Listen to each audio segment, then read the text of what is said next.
और एनडीए गठबंधन मजबूती के साथ लड़ेगा और चुनाव में एनडीए जीतेगा। कांग्रेस के नेता मुझे लगता है कि इस प्रकार के बयान देते हैं जो शायद पाकिस्तान को रास आते हैं।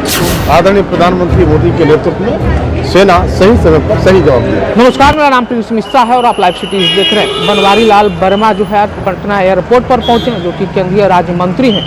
पटना एयरपोर्ट पर पहुंचते ही जब पत्रकारों ने उनसे सवाल किया कि आज जो है महागठबंधन की अहम बैठक हो रही है बिहार विधानसभा चुनाव को लेकर, आज जो है महागठबंधन के तरफ से जो है अहम फैसले लिए जा सकते हैं 2025 के विधानसभा चुनाव को लेकर, कुछ रणनीति भी बनाई जा सकती है। ऐसे में बनवारी लाल वर्मा कहते हुए नजर आए कि महागठबंधन कितनी भी बैठक कर ले उससे किसी भी प्रकार का नुकसान जो है एनडीए को नहीं पहुंचने वाला है। वही सीट शेयरिंग को लेकर लगातार जिस तरीके से एनडीए में जीतन राम मांझी वहीं चिराग पासवान अपने वक्तव्य में कह रहे हैं, तो उन चीज़ों को लेकर उन्होंने साफ तौर पे कह दिया है कि आने वाले समय में आपको सब कुछ स्पष्ट रूप से पता चल जाएगा कि एनडीए में सब कुछ ठीक ठाक चल रहा है। वहीं चिराग पासवान को लेकर बनवारी लाल वर्मा क्या कुछ कर उनके बयानों को सुनाते हैं।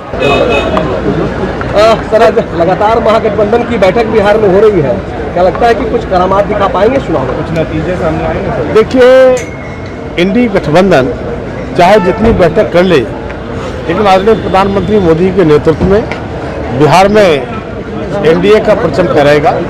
और जिस तरह से पूरे देश में आदरणीय प्रधानमंत्री मोदी के नेतृत्व में देश विकास की रफ्तार पर आगे बढ़ रहा है, बिहार भी उसी रफ्तार पर आगे बढ़ रहा है।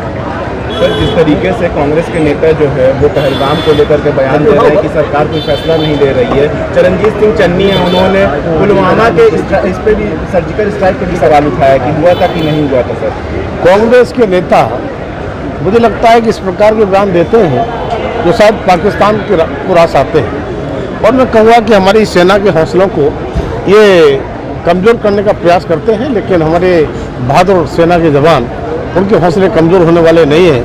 आदरणीय प्रधानमंत्री मोदी के नेतृत्व में सेना सही समय पर सही जवाब दिया। बिहार में भी चुनाव है सर, एनडीए के लोग लगातार जो है साथी दल हैं वो भी अलग अलग डिमांड कर रहे हैं। मांझी जी कह रहे हैं कि हमको 30-35 सीट दिया जाए। चिराग पासवान के भी चुनाव लड़ने की बातें हो रही हैं, कैसे देखते हैं सर? ये देखते रहिए, समय आते आते ठीक हो जाएगा और एनडीए गठबंधन मजबूती के साथ लड़ेगा और चुनाव में एनडीए जीतेगा। क्या लग रहा है, चिराग पासवान केंद्र की राजनीति छोड़ बिहार में आएंगे और विधानसभा का चुनाव लड़ेंगे? आपको अब बिहार ये बुला रही ये है, माने चिराग पासवान जी का विषय उनसे पूछेंगे तो ज़्यादा ठीक रहेगा। लेकिन चिराग पासवान जी आदरणीय प्रधानमंत्री मोदी जी का बहुत सम्मान करते हैं और मुझे लगता है कि आदरणीय मोदी के नेतृत्व में मिलकर के जो भी एनडीए की चीज़ें तय होंगी वो सब स्वीकार करें। एनडीए के खिलाफ जो है वो लोग लगातार रणनीति बना रहे हैं तेजस्वी यादव, तो क्या लग रहा है वो सफल हो पाएंगे? तेजस्वी यादव और उनके पिताश्री चाहे कितने ही इस प्रकार की रणनीति बनाने का काम करें, मुझे लगता है कि रणनीति कहीं किसी काम आने वाली नहीं है। तो बिहार की जनता एनडीए के साथ शीर्ष नेतृत्व तय करेगा। मुझे लगता है कि मैंने प्रधानमंत्री ने कहा है तो हम सबको मानना चाहिए। तो आपने सुना केंद्रीय राज्य मंत्री बनवारी लाल वर्मा को, उन्होंने साफ तौर पे कह दिया है कि चिराग पासवान आने वाले समय में अगर वो कह रहे हैं कि बिहार की राजनीति कर रहे हैं तो निश्चित तौर पे उनकी इच्छा है, लेकिन चिराग पासवान नरेंद्र मोदी के अच्छे समर्थक में से एक हैं। तो कहीं ना कहीं मुझे लगता है कि आने वाले समय में 2025 का जो विधानसभा चुनाव है उसमें जो है चिराग पासवान नरेंद्र मोदी को जो है भरपूर समर्थन देंगे और आने वाले समय में उनकी इच्छा पर निर्भर करता है कि वो कहां से चुनाव लड़ने की तैयारी करेंगे। लेकिन आपको बता दे रहे हैं कि 2025 के विधानसभा चुनाव में मुख्यमंत्री पद का जो दावेदार है एनडीए से नीतीश कुमार ही होंगे। उनके नेतृत्व में ही बिहार में चुनाव लड़ी जाएगी। ऐसे में आप लोगों को क्या लग रहा है कमेंट बॉक्स में जरूर बताइएगा। बने रहिएगा लाइव सिटीज पर, तब तक के लिए धन्यवाद।